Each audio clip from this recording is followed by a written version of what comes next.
Welcome to the Strackhouse, a show about inspiring women making change. I'm your host, Sarah Strackhouse. Join us to hear their incredible stories. Thanks so much for joining us for this very special episode of the Strackhouse. In our interim, we wanted to give you a little bit of insight into what we're doing, and we thought that it might be a great time to talk a little bit election. So tomorrow is obviously election day, and we wanted to bring on someone who had the voice of reason. It's someone we've had on before, and we've talked a little bit politics, a little bit about what's going on in the country. Rania Mankarious, she is the CEO of Crime Stoppers Houston, which is the largest arm of Crime Stoppers in the country. She's also the host of the Balanced Voice podcast and digital TV show. Rania, thank you so much for joining us. Thank you again for having me. I'm so excited to be talking to you tonight. Absolutely. And I'm really excited to kind of bring in this your thoughts on everything that's going on. I mean, the election is tomorrow, right? And there's so much that is surrounding this election. I think more than any other election, the global pandemic, the visceral reaction people have to President Trump and, Joe Biden. I mean, I think this is so different, especially with all the mail-in voting. So first, I want to talk to you about actual voting. So we've heard stories of, people throwing out ballots or stealing ballots, and, that days after, there's actually an extension of when people can be postmarking their mail-in vote ballots. So my question to you is, when do you think we're going to actually find out who the president is? Is it tomorrow or is it going to be weeks from now? And do you think this is going to be an accurate representation of what the people actually want? Such an interesting question, and it's an important one because never have we seen these circumstances around an election. And you mentioned it, it's the emotional response to the candidates. It's the fear around, oh my gosh, if Trump wins, this will happen for sure. If Biden wins, this will happen for sure. And people have bought into these really extreme narratives. And then you have COVID, which forced the way we vote to absolutely change. And so a lot of people have talked about what will happen. You hear these stories of the harvesting of ballots and that, major cities have already started harvesting and manipulating these results. I think if the margin isn't wide tomorrow, and I don't know that it will be, if it's not wide enough where it can absorb any percentage of discrepancy, it's going to take time, and there's going to be some legal ramifications following this election process tomorrow. I think ultimately my hope is that in the greatest country in the world, the will of the people will ultimately be done, that the fraud, if it exists, isn't so overwhelming that it's literally able to hijack an election, that the processes and the redundancies in place are strong enough to weed those out and to ensure that the voice of the majority is heard. That's my hope. But I'll tell you, never have I felt unsure about an election as I do this year. Yeah. I think that's so wise and probably right. And I hope that your hopes are right. I hope that that the will of the people is done. I mean, we've seen with, I've been looking into real clear politics and Gallup and Pew and all the studies and kind of the polling. Do you think the polling this year is going to be accurate? Right now they have Trump as a major underdog. They also have some of the top issues are, healthcare, economy, national security. I mean, do you think we can really trust the polls? I mean, we saw what happened in 2016. Do you think these are the top issues and that we can look to the online polling for actual numbers? I think the actual issues wherever we go have always been around safety. Look at this year with George Floyd's death, with the riots, with the protests, with the defund police movement. Wherever we've gone, wherever we've talked to, people have said safety is the number one priority. In some places over COVID. I think shortly after that is COVID and then the economy. But I think the polls are done in such a way that they will always push the narrative they want. And I know people don't want to believe that, but there's a selective audience. And I've talked to a few people about these polls and they said, yeah, but they're an ABC national poll. I said, well, how many people do you think they polled? They said, oh my gosh, thousands, millions. I said, 900. Go look at the poll numbers. Stop and look at the numbers. And some of these national polls, they've polled no more than 11 or 1,200 people. So you can take 1,100 people in rural Texas, or maybe in all of Texas outside, discounting Houston, discounting Dallas, maybe discounting Austin, and get a really telling number for Trump. You can also go into the suburbs of New York or the boroughs of New York and look for 1,000 people, and it's going to be really strong for Biden. So I'm not saying the polls are not accurate. I'm saying they are a very legitimate thought process, or they reflect the thought process of a very small group of people. And I respect them. I think they're important, but I don't think that they show the will of the entire country. They're just not large enough. Yeah. Absolutely. That's great insight. And I know that last election, there was so much besides, the polling and all of that. There was also so much talk about Russian interference and social media. And this election, I mean, already we've had so much talk of when it comes to social media. For example, Wednesday, the tech heads of Facebook and Twitter were pulled in to go before Congress and talk about the suppressing of certain content and fact checking. There was a lot of back and forth about Section 230 and, what is quote unquote objectionable, and, what is considered monitoring in good faith, quote unquote. But, in the back and forth, I was kind of listening to that meeting. They were talking about the New York Post article about Joe Biden, and Zuckerberg was saying that there was no indication that Russia was the source of that article. Dorsey, the head of Twitter, also acknowledged that there was no indication that that article wasn't factual. Yet, the New York Post was banned for 3 weeks. The article was banned. Whereas many have felt that the fact that Trump's tax returns, which to release those is illegal, the fact that those weren't banned. So there's a lot of kind of questions, and I think on both sides, a lot of trust. You're not really sure what is going to be monitored, what is being suppressed.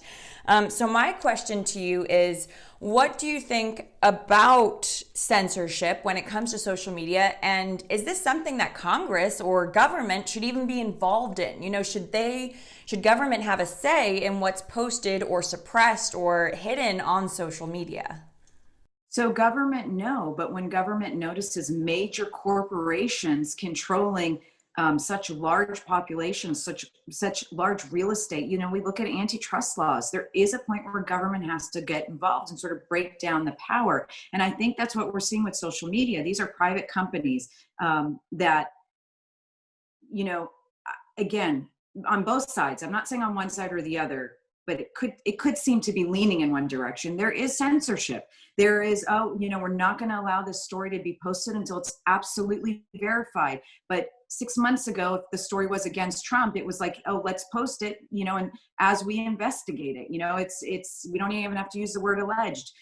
So there are questions there, and the biggest issue for me has been, for years, we've been begging these social media platforms to remove information that's, derogatory towards women in the sense of human trafficking victims. It's selling women, it's exploiting children. And the answer was always, it's not, we can't control what other people post. The algorithms don't allow us to just block information. Then when COVID came, all of a sudden they could block whatever they wanted. When it came to the election, they can all of a sudden block whatever they wanted. And that was very frustrating for us, knowing that social media is such an important source of information. It's no longer news, but yet it is where we get all our news. It's just people putting in their thoughts and opinions, but it is where we get all of our news, because within that network of voices, we have our news agencies using social media. So, my biggest hope is that there is no censorship. We let people post what they believe, whether it's a medical doctor with an actual medical degree that says COVID's fake, to an investigation on Biden versus Trump. I mean, people should be able to post information that they have and let the community, that's called free speech, by the way, not hateful, not meaning to harm people or kill people, but free speech, and let the conversations happen. But we've now come to a place where if the conversation doesn't fit a very specific narrative of the executives of these social media companies, it's banned. And that's concerning. That's really concerning because not everybody shares the exact same ideas as these executives. I do think government has to get involved. That's interesting. And it really is so true when you're talking about let the story be out there and then people can do their own investigating. I think that's some of the issues that I see so much with jumping to conclusions when they see one story or another. They're not people aren't doing their own investigating. They're taking something at face value. It's very frustrating. And I'm sure, I think everyone does it to some degree, a little bit, but it's just, it's something that people aren't doing their homework. They're immediately jumping to conclusions. For example, the Jussie Smollett thing, people immediately were quick to jump to conclusions there. And then we find out this whole thing is fabricated. I mean, just in general, people are so quick to judge. Yeah. And I'm not saying, by the way, that people should go ahead and post that COVID's fake, but I am saying that a doctor who has an actual degree can share his or her medical opinion. Since when do we say you don't have the right to share your professional opinion on an issue? Because I don't agree with you. Because I don't agree with you, or even the science goes against it. There are arguments to this day about global warming. There are scientists that will show you 100% it's happening. There are scientists on the flip side that say 100% it's not, and they both share data.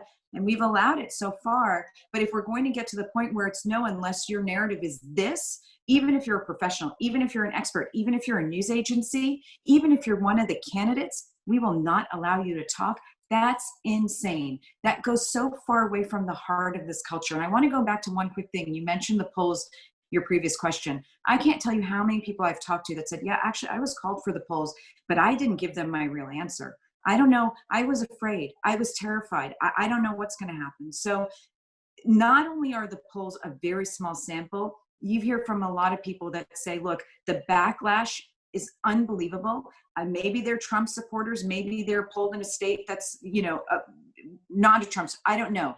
But they've clearly said they were afraid to give their real answer because of the culture, the tension, the boiling point that we're at right now. Yeah. It's so funny you're talking about that. That was something I also wanted to talk about, kind of being afraid to stand out and say what you believe in. I tend to leave more conservatively, and, I have a community around me that, I have friends and family kind of on both sides.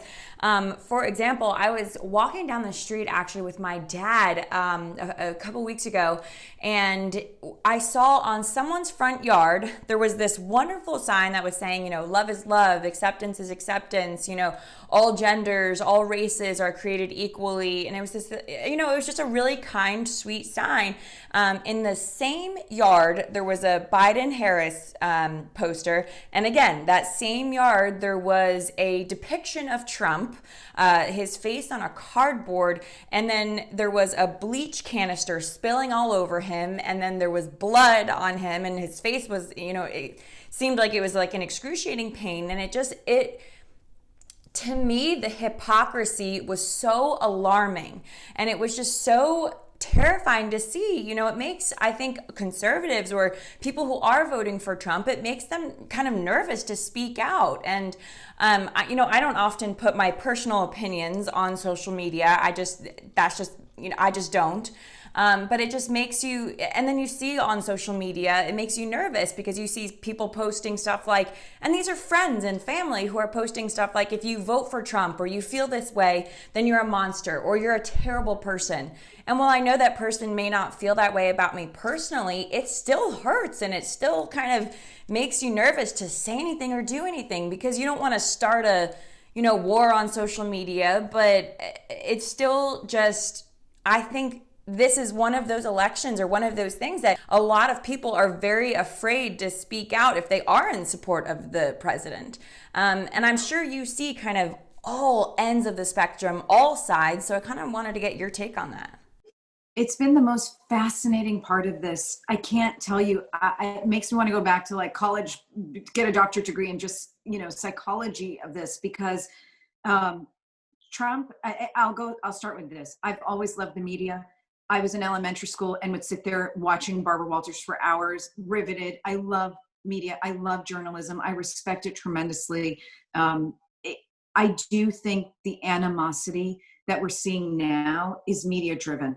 100%. What I think is fascinating is you have Trump, who's been in business for 40 years, who was in every rap song up until he was elected, with friends, with Beyonce, and going back to Whitney Houston, and I just everybody. recently saw a Sex in the City episode where Trump was in there. Home Alone. He was in everything. He was like a caricature of New York. I mean, people maybe became a reality TV star, and people maybe diminish reality TV stars, but it wasn't that he was a racist monster rapist, calling up an army of similar minded people until he ran. And then the narrative, and he call him a great speaker, call him a bad speaker, call him a good user of social media, call him a bad user of social media.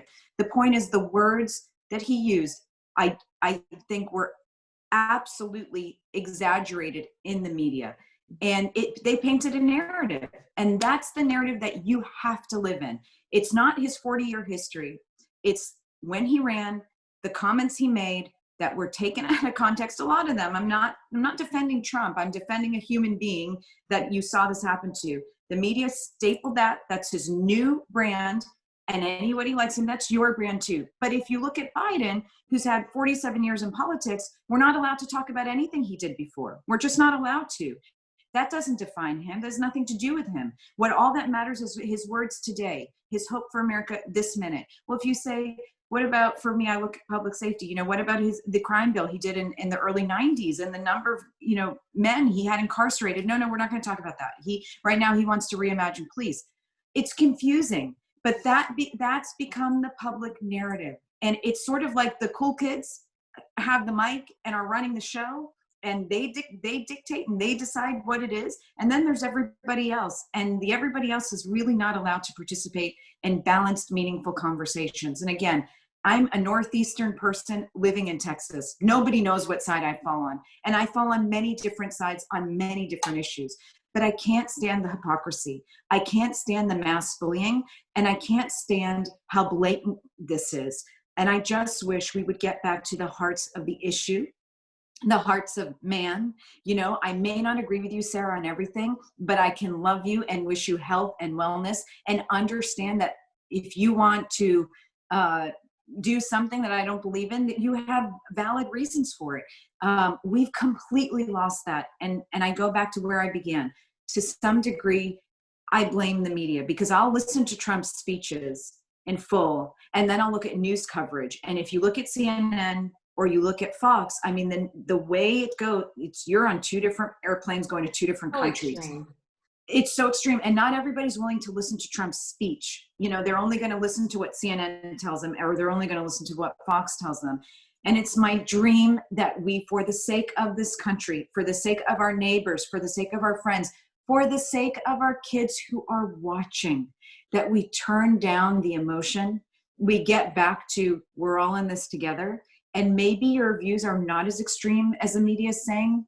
You can like Trump, you can like Biden, I can like Biden, I can like Trump. And actually, this is a country where we still manage to come together. We have to get back there. And it is, where I am at night on my knees praying and working every day to bring us back together, because we have to.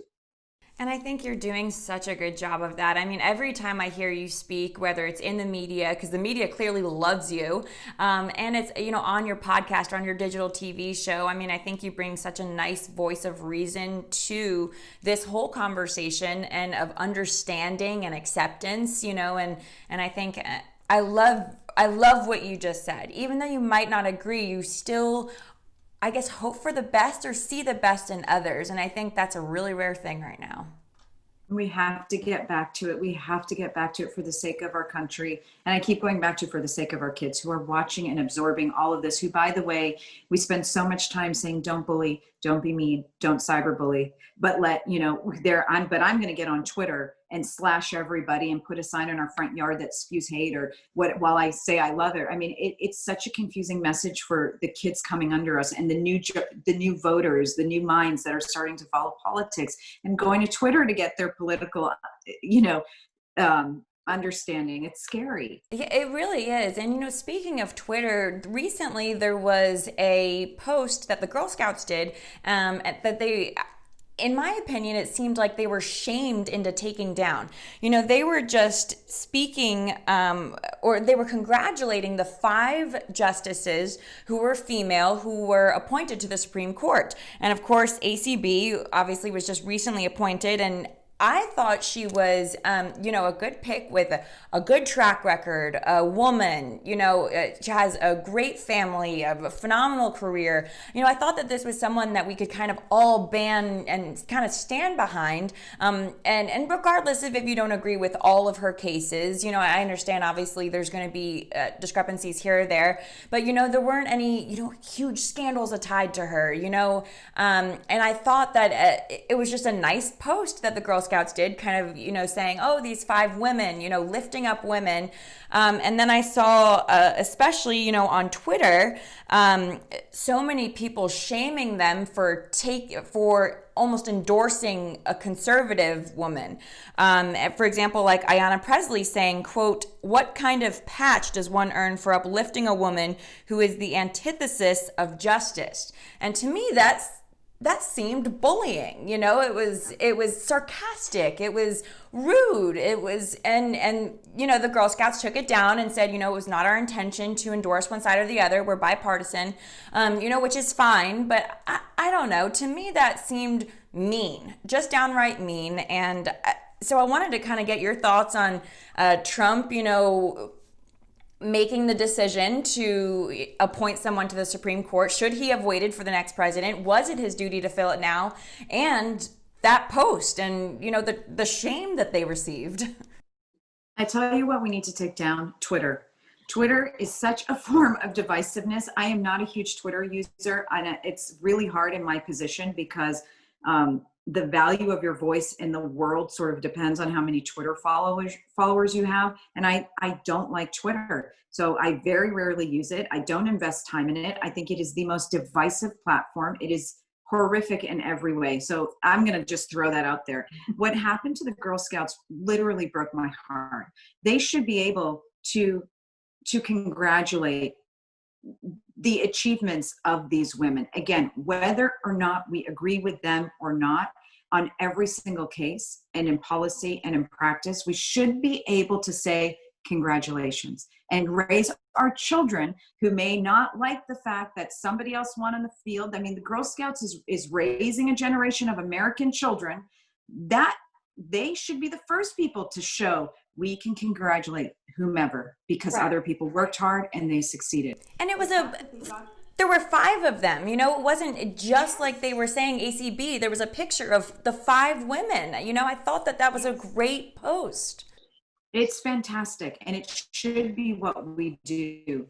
The fact that they were bullied to take that down is everything that's wrong with social media and everything that's wrong with the culture of our country right now. We are not allowed to have a conservative view on anything because conservative means hateful. It means everything that's wrong, and that's unfair and it's not right. I have a lot of conservative friends who love Trump and love their neighbor, love people of color, love people of every sexual orientation, love people from every religion. I don't know everything about ACB, but she was selected. She had an incredible record. She was vetted and she became the nominee. And I think we have to applaud her and wish her success. I don't wish her destruction and, a horrible future because that hurts America. One of the things we keep saying is regardless of who wins, can we wish success for that person? Because that ultimately trickles down to success for our country. Can we get on the bandwagon and say, okay, you weren't my choice, but I can roll up my sleeves. I can do whatever I can to contribute so we can all move forward together in a positive way. We've got to come to that. We must come to that. And I am a small voice, but it's a growing number of people that are urging these social media powerhouses to encourage that type of language rather than promote the exact opposite of it, because that Girl Scout post was just disheartening in every way. Absolutely. I feel like I want to drop the mic on what you just said. But you're absolutely right. And I think for the first time, I'm also kind of seeing, the silent majority is usually just that, silent. But I think for the first time, people are really speaking out. And like you said, like people with similar voices to you, there is, I think, more reasonable people who are trying to get their voice out there. At least I hope. And you know what? Your question of, are we going to wish whoever wins success? I hope so. I hope so. You have to. If everybody watching tonight, you just wish whoever wins success, mourn for a few minutes if you must, God, if we even find out, tomorrow or in the next few days, but then roll your sleeves up, talk to your family, your kids especially, and say, all right, how are we going to contribute to the best outcome for all of us? I'll tell you what broke my heart. And one of the elementary schools our organization works in, they have pictures of every single president except for Trump, because they said we refuse to put his face on the wall. That's not a good message for our children. Our children should have the picture of every single president. Can you imagine if they did that without Barack Obama? No. I mean, I can't. I literally, there's no way. It's unimaginable. We've got to support, we've got to respect people in leadership. We got to keep working. The second we stop, we stall, and we just continually destroy is when it's over. I mean, it's over for all of us. And we're seeing those tensions rise. We're seeing the outcome in cities across this country, and it is frightening. Yeah, and just the hypocrisy of that drives me nuts. It literally drives me nuts. Like I'm sure you saw the Chelsea Handler thing. If someone on the opposite side was doing that, I know she's a comedian, I get that, but if someone on the opposite side was doing that, it would, saying that because you're black or white or whatever you are, you can't, support this person. Oh gosh, it drives me crazy. It's so disrespectful. And how are we okay with a certain group, minority group, being collectively disrespected that way? If somebody said to me, you're an Arabic woman, therefore you don't have the option to vote for anybody but I excuse me, like what? But that's okay in this country. The idea of taking any collective group, and I thought we were a country that didn't believe in stereotypes and didn't believe in forcing our wills and our will and our ideas on others. But when it comes to African American men and women, this country has already declared they must think one way. They must vote one way. What if they want to challenge the narrative? And what if they want to do something completely different? Who are we to say no to that? Right. Go for it. This is your country. Do whatever you want. And that's what makes this country so great. When Chelsea said that, when it's like you feel the hairs on the back of your head rise, and it's just, I don't care if she used to date him. I don't care if she's a comedian. It was insulting. It was insulting. And I always think of the young kids watching. I think of the young 16, 17, 18-year-old, 20, 21-year-old on Twitter that's seeing this, that's hearing it and saying, oh, I guess I have to do this. I have to be this. Yes. It breaks me. Well, and it's hypocritical. Exactly. And it's so sad to see. And like you said, that's on Twitter, on social media, and that's, where now people get their information. Do you have any advice for people who are maybe going to a polling site tomorrow or still have yet to cast their mail-in ballot? What advice, what piece of little nugget of knowledge would you want them to take with them if they're undecided? I think a lot of people at this point that they're voting for someone and that's who they're going for. But if they still just aren't sure what to do, what would you tell them? It's really hard because for us, we listen, we take in news from every outlet. We're constantly reading, we're constantly researching. For me, I just say, listen to your gut, vote your conscience, and vote based on your hope that the best person wins, and regardless of who wins, we will work together. There are big ticket issues. If you're for oil or gas, that's an indication. If you have very specific ideas on law enforcement reform, the candidates are so different when it comes to oil and gas, so different when it comes to law and order, so different when it comes to so many different things. And it's easy to take the time and research that and do your due diligence. Don't just have a herd mentality and vote because you're afraid or embarrassed. Nobody has to know how you vote. you vote your conscience, and then wish the best for everybody in the nation.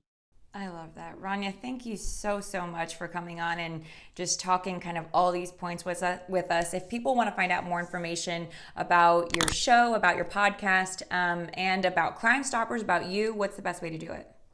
The best way is probably go to my website, RaniaMankarious.com, or to follow me on Instagram is one of my favorites. It's at the Rania Report. And I'm also on Facebook, Rania Mankarious. So, and the Rania Report. I have them all. But Sarah, this was a great conversation. Thank you for being able to have a balanced one. And tomorrow I'll just be eating popcorn and stuffing my face all day with anxiety. I think we all will be. But that sounds like great. Maybe I'll grab a hot chocolate, grab a glass of wine and just kind of watch it come down to it. I don't know. I have my cafe mocha and my Balanced Voice podcast every day with me wherever I go. Oh, there you go. Cheers. Cheers. Awesome. Well, thank you so much again, so much for joining us. We really appreciate it.